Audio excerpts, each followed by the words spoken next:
Hey, what is up everyone? Welcome to Ritz Learn, and today we're gonna learn about types of vectors. In my previous video, we've discussed about scalars and vectors. If you haven't watched it yet, I would suggest you to watch that video first. The link will be in the description below, and then you can continue with this one. So let's get started. Let me do a quick recap of my previous video. Vectors are those physical quantities that have magnitude as well as direction.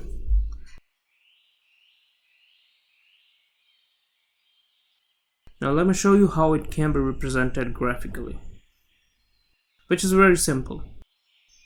So this arrow is just showing the direction, like it's going in the upward direction, downward direction, or that direction.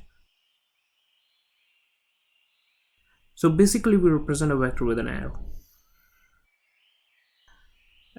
It does not only show the direction, it also shows magnitude. So the arrow has a body. So this region is a body of an arrow. And the length of this arrow is also represent a magnitude. For example, its length is 5. It could be centimeter, meter, or for the velocity it can be meter per second. For now, let's assume it is 5 units. The direction is this side. So that's how we represent a vector. Now this vector has a tail and a head. Let's name this vector as point A and the head is point B. And therefore we can denote as AB vector with an arrow on its top.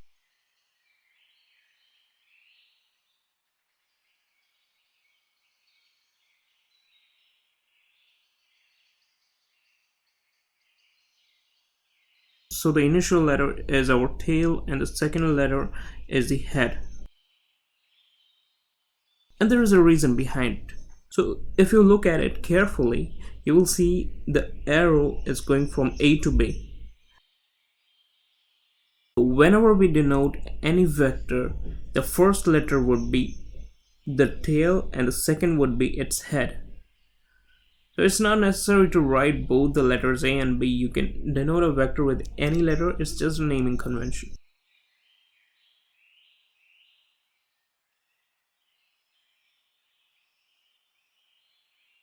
Suppose this vector is showing a velocity of a car, so I will call it V. So if you just put an arrow above it, it will become a velocity vector for your car. So let me start all over again. This is an AB vector, which is 5 units. Let's denote it with AB and arrow on the top.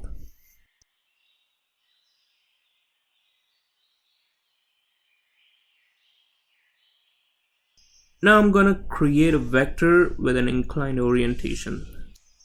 So it's not a straight line, it's a bit inclined. So let's name it PQ. P at the tail, Q at the head. Let's call it PQ vector. It has a magnitude of 5 units. Magnitude. So you can see that both the vector has 5 units. So now I'm gonna ask you a question. Do you think that these vectors are equal? So the answer would be no. If they were scalars, then they could have been equal because they just have values. However, vectors, as we know, that they have direction.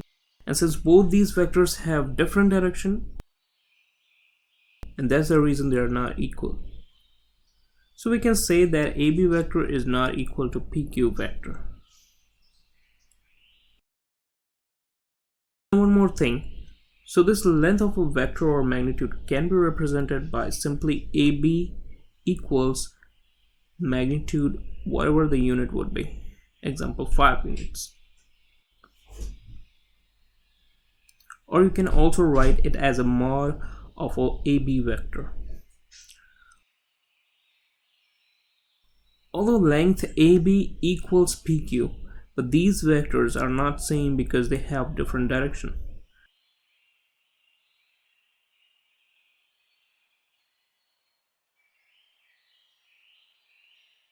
So two vectors can only be equal when they have same magnitude and same direction. Let me clear this thing. Let me clear this thing off. Let me make a same vector in the same direction, and now I can say that the AB vectors equal PQ vector. Now let me take this down this side. Two vectors can be called equal when their magnitude and directions are same.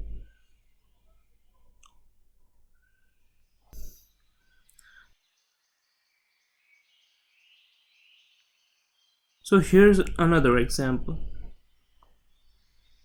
Let's create a vector name as previous one with 5 units, but let's invert it in the opposite direction.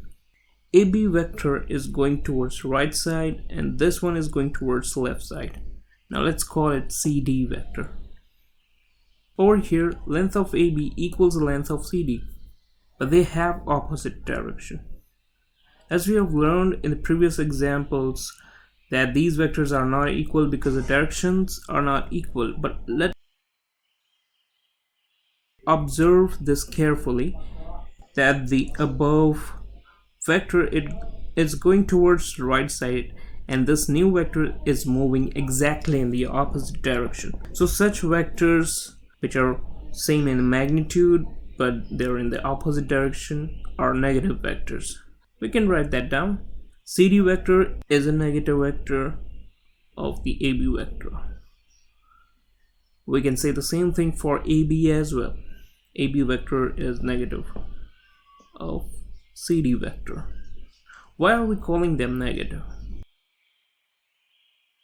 Let me explain you with the help of XY coordinates. If I plot a line or a point with some coordinates, so I plot the same numbers with negative signs, then the points will be exactly in the opposite direction.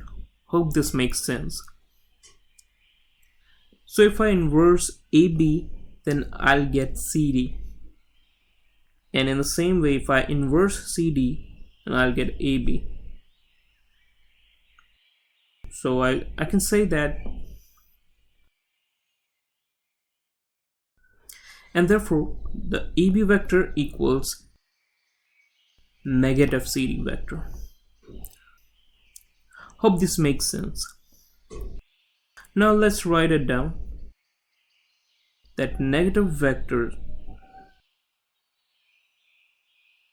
magnitudes are same, directions are opposite.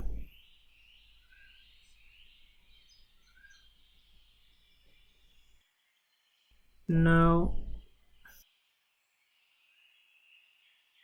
let me clear this thing off again.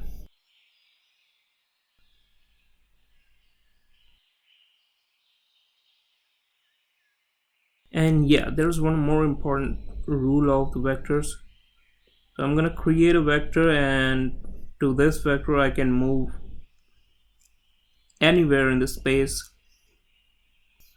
I can move anywhere. I can move this arrow anywhere in the space. I can move this vector anywhere in the space.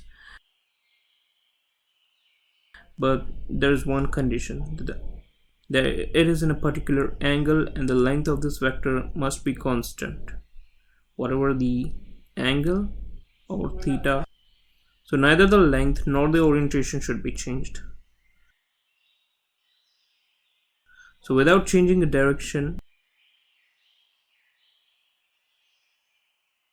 and the magnitude, you can move a vector freely in space.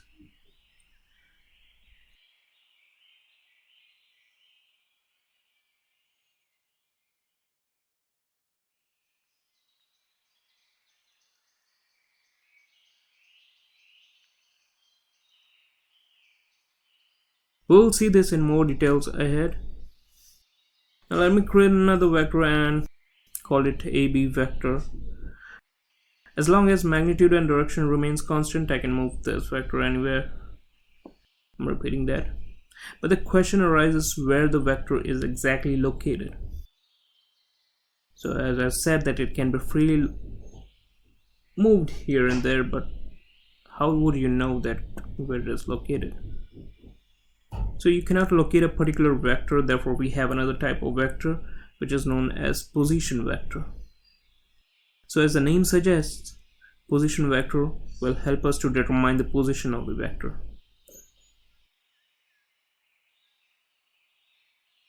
So any such vector whose tail is in origin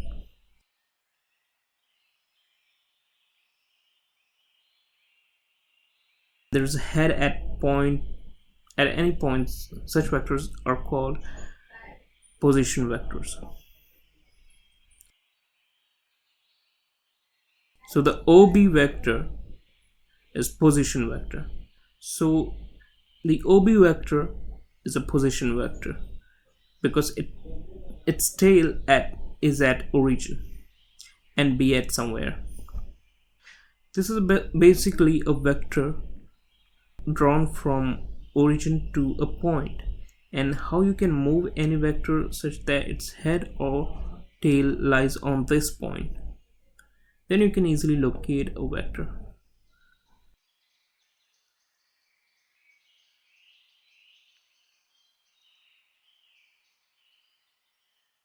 Now let's write it down.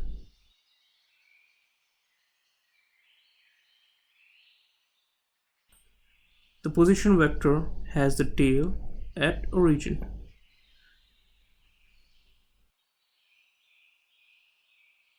Now let's see another type of vector called zero vector. As the name suggests, the magnitude of this types of vector is 0.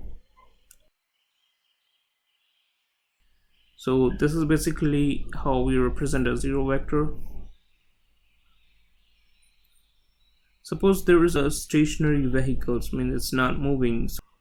So if I ask you to tell me what's the magnitude of the velocity of this vehicle, you would say it's a 0. So in this case, v vector is a zero vector.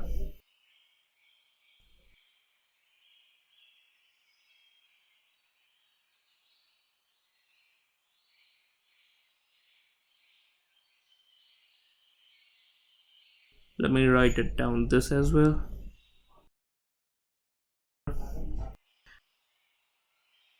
Has a magnitude of 0 or null. You can call it null vector as well.